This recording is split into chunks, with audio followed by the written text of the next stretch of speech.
Hai teman-teman, perkenalkan nama saya Siti Bola. Di sini saya akan menjelaskan materi fonologi bahasa Indonesia dan di sini saya akan menjelaskan topik 7. Topik 7 itu dia adalah menelusuri dan menganalisis proses pembentukan konsonan bahasa Indonesia. Di situ ada dua pembahasan yang akan saya bahas. Topik pertama yang akan saya bahas adalah menganalisis pembentukan konsonan. Nah, sebelum kita menganalisis pembentukannya, kita harus tahu apa itu konsonan.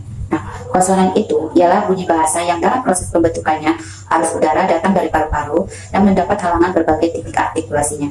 Nah, sesuai dengan artikulasinya, ada tiga faktor bahas yang ada di kata konsonan dalam bahasa Indonesia. Konsonan dalam bahasa Indonesia dapat dikategorikan tiga. Itu pertama itu dia keadaan pita suara, daerah artikulasi, dan cara artikulasinya. Nah, berdasarkan keadaan pita suara, konsonan dapat bersifat dua. Yang pertama itu bersuara dan tak bersuara. Nah, kalau yang bersuara itu hurufnya itu dia B, D, G, J, Z, M, N, R, L, W, Y, dan Z.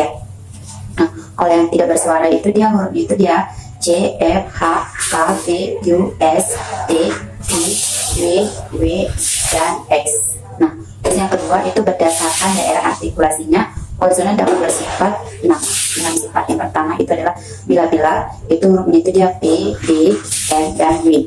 Yang kedua itu labial dental, hurufnya adalah F. Yang ketiga itu dental, hurufnya itu adalah D, D, S, Z, N, R, dan L. Yang keempat itu palatal, hurufnya adalah C, J, S, N, dan Y.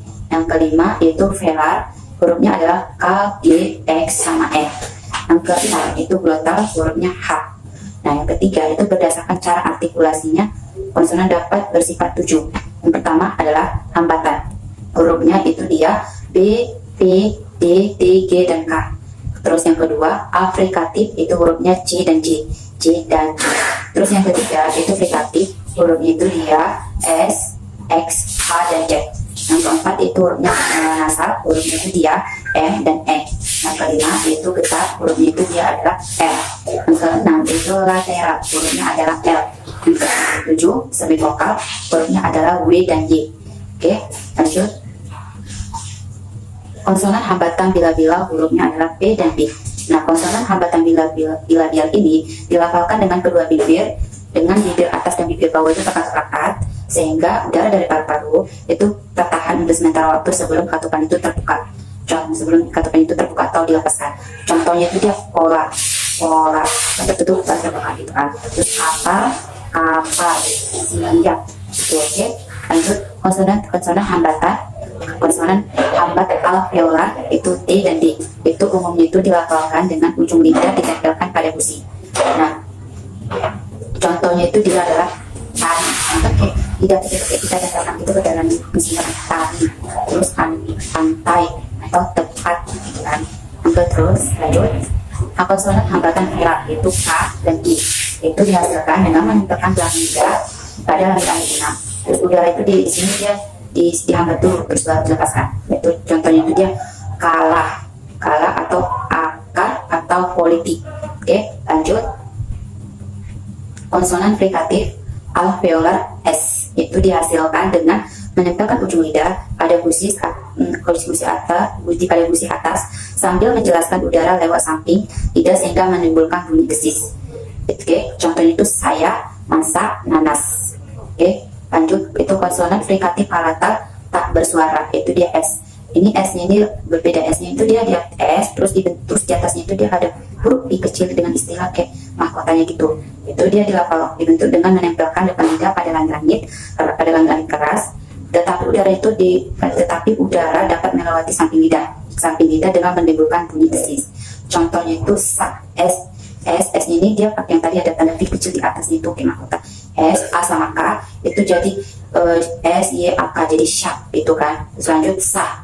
Nah, sahnya ini juga sama. S-nya itu dia ada huruf kecil itu S, A, H sama sah jadi syah. Itu S, Y, A sama H jadi syah gitu kan. Atau syarat. Jangan lupa S-nya ini dia ada huruf I kecil di atasnya itu pakai mahkota syarat, S, A, R, A, T. Harusnya jadi syarat, S, Y, A, R, A, T, syarat. Nah, lanjut. Konsonan frikatif velar X itu dia dibentuk dengan mendekatkan punggung lidah ke langit lunak dan dinaikkan agar udara tidak keluar melalui hidung, tetapi udara dilewatkan celah sempit luar rongga mulut. Contohnya itu dia aksir, jadi cir gitu kan. Terus yang lanjut, konsonan frikatif glotal H itu dibentuk dengan melewatkan arus udara di antara pita suara yang menyempit sehingga menimbulkan bunyi desis tanpa diangkat tempat lain. Terus contohnya itu dia habis, paha atau murah. Oke, lanjut. Konsonan Afrikat palatal C itu dilafalkan dengan daun lidah ditempelkan pada langit-langit keras dan kemudian dilepaskan secara perlahan sehingga udara dapat lewat dengan menimbulkan bunyi desis. Nah, sementara contohnya itu dia C, huruf C itu dia cari, acar atau mancur.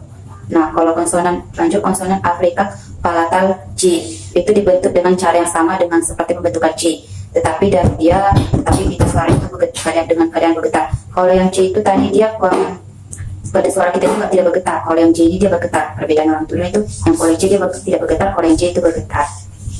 Nah, lanjut. Kalau C ini dia contohnya itu jari, acar, manjur. Terus lanjut, konsonan nasal bilabial M itu dibentuk dengan kedua bibir dikatupkan kemudian dilepaskan melalui rongga hidung. Itu contohnya itu makan, simpan, atau diam. Lanjut, itu konsonan nasal alveolar N itu dihasilkan dengan cara menempelkan ujung lidah pada gusi untuk menghambat udara yang dari paru-paru, kemudian udara itu dikeluarkan lewat rongga hidung. Contohnya itu dia seperti nama, itu, dan kantin. Lanjut, konsonan alveolar alveolar R itu dibentuk dengan menempelkan ujung lidah pada gusi. Nah, kalau konsonan alveolar R ini pita suara kita itu dalam keadaan bergetar. Contohnya itu dia raja atau gardu atau garpu.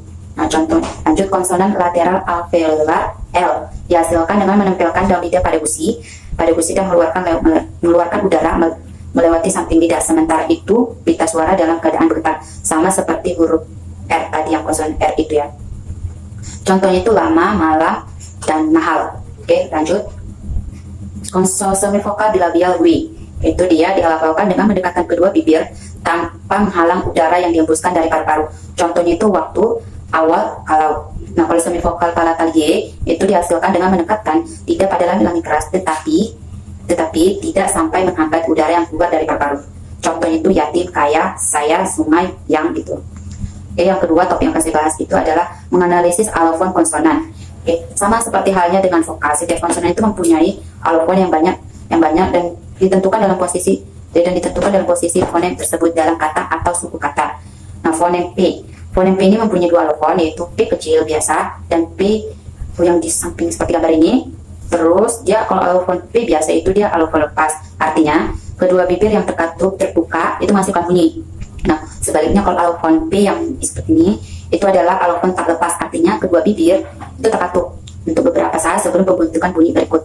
Contohnya itu pintu, sampai, tatap, atau sedang. Nah, lanjut fonem B. Fonem B ini mempunyai satu alofon yang seperti B kecil biasa. Itu dia posisinya itu dia selalu mengawali suku kata. Di dalam kata itu juga dia bisa posisinya itu juga bisa di tengah. Contohnya itu baru, tambah, ban. Lanjut fonem T. Fonem T ini mempunyai dua alofon, yaitu T kecil dan T yang sama seperti huruf B tadi. Nah, kalau T yang biasa itu dia alofon itu dia yang dilepas, yang pada pembentukan ujung lidah itu menyentuh gusi tetapi tidak itu segera dilepaskan. Sebaliknya kalau T yang ini itu dia dibuat dengan ujung lidah masih tetap melekat pada gusi untuk beberapa saat. Contohnya itu dia timpa, santai, tempat, atau lompat. Lanjut fonem D itu mempunyai satu alofon itu dia selalu di awal suku kata seperti B tadi ya. Nah, contohnya itu duta, madu, dengan gitu. Kalau fonem K itu mempunyai tiga alofon. Yang ini itu dia alofon K biasa itu dia alofon lepas. Kalau alofon tak lepas itu sama seperti K ini. Terus dan alofon menghambat glotal tak bersuara itu hurufnya seperti ini. Nah, alofon K biasa pertama itu dia terdapat di awal suku kata. Nah, sedangkan alofon yang kedua dan ketiga itu di akhir suku kata. Itu terutama itu dia sering itu muncul itu di bahasa Melayu atau Serapan atau bahasa-bahasa non-Eropa. Lanjut yaitu fonem G. Fonem G ini mempunyai satu alofon dan terdapat pada awal suku kata. Nah, contohnya itu gula, rabu, logis, biologi. Lanjut fonem T itu mempunyai fonem F itu mempunyai satu alofon saja dan terdapat pada posisi awal atau akhir suku kata. Contohnya itu dia foto, Nafik, atau Arif. Nah, lanjut fonem S, itu dia mempunyai satu alofon dan terdapat pada awal atau akhir suku kata. Oke, fonem Z itu juga sama, mempunyai satu alofon dan terdapat pada awal suku kata. Yang fonem S ini yang sama seperti tadi, yang ada mahkotanya di atas S itu dia mempunyai satu alofon dan terdapat pada awal suku kata. Yang selanjutnya itu fonem H. Dia ini fonem H-nya mempunyai dua alofon, yaitu H kecil biasa dan H yang di atas itu dia ada titik dua dia. Itu. Jadi dua alofon yang H kecil dan H yang ada titik dua itu. Kalau alofon H yang biasa itu, dia itu tidak bersuara, sedangkan alofon H yang di atas itu ada titik dua itu bersuara. Nah, pada kata tertentu, kadang H itu kadang dihilangkan ya. Dihilangkan dalam urut tuturan H itu kadang-kadang tidak diucapkan. Contoh, itu lihat.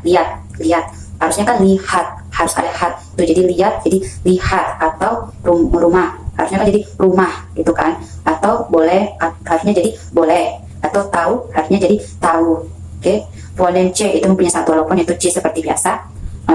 Dan fonem J itu mempunyai satu alofon, sama seperti fonem C tadi ya. Dan fonem J ini dia menduduki posisi awal kata. Dan lanjut fonem M itu mempunyai satu alofon dan terdapat pada awal atau akhir suku kata. Fonem N itu mempunyai satu alofon dan terdapat pada awal dan akhir suku kata. Lanjut fonem L itu mempunyai satu alofon, itu L biasa dan terdapat pada awal atau akhir suku kata.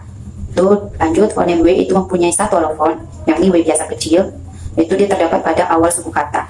Nah, bunyi W ini berfungsi sebagai bunyi konsonan, tetapi pada akhir suku kata ini berfungsi sebagai bagian diftong. Lanjut fonem Y, itu fonem E mempunyai satu alofon, yaitu E kecil biasa dan terdapat pada awal suku kata. Sama seperti W tadi, W ini juga berperilaku sebagai konsonan, tetapi pada akhir suku kata itu berfungsi sebagai diftong. Oke, sekian dari saya, terima kasih. Jika ada kesalahan atau kekurangan, mohon maaf.